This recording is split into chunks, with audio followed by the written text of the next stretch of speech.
Kali ini kita akan belajar mengenai database. Nah, database yang akan kita pelajari di sini adalah MariaDB atau mungkin MySQL karena MariaDB dan MySQL secara basicnya sama.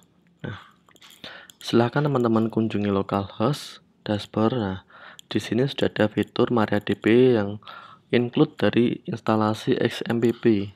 Dulunya XMPP ini menggunakan MySQL, tapi seiring berjalannya waktu karena MySQL telah diakuisisi oleh Oracle, mungkin XMPP lebih memilih untuk menggunakan MariaDB yang bersifat community. Nah, tapi pada dasarnya penggunaannya sama. Ada perbedaan sedikit, tapi itu nggak terlalu berbeda.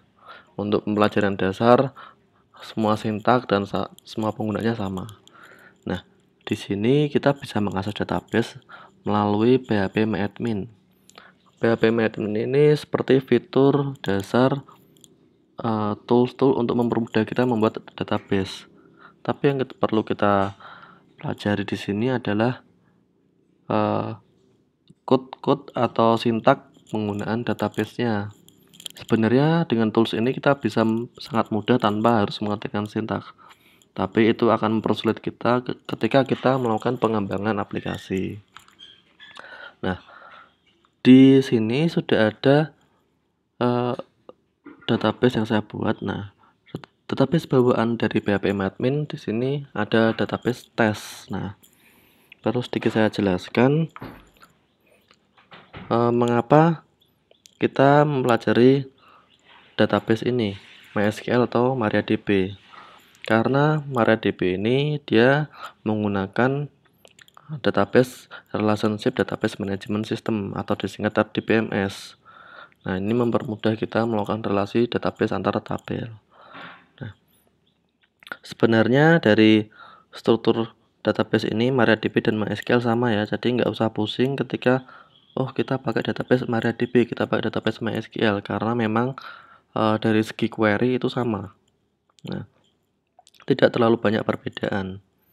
Nah, kemudian di sini saya menggunakan sampel database test yang ada pada MariaDB. Di sini masih kosong.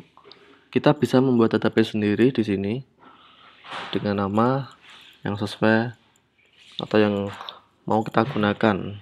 Nah, contoh kita buat databaseku. Nah, bisa kita buat di sini.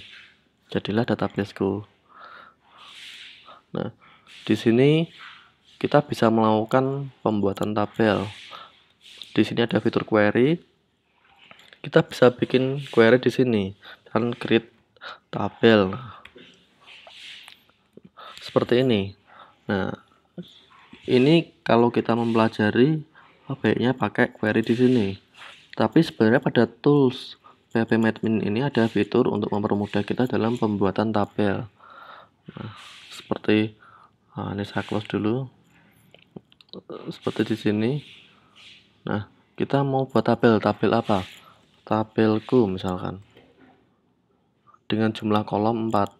Nah, oke, nah. Ini ada tabel 1, 2, 3. Maaf. Tabel 1, saya kasih nama tabel 1.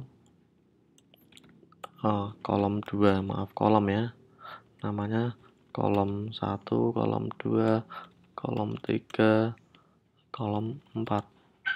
Nah, ini hanya dasarnya aja, langsung saya simpan. Nah, jadinya seperti ini.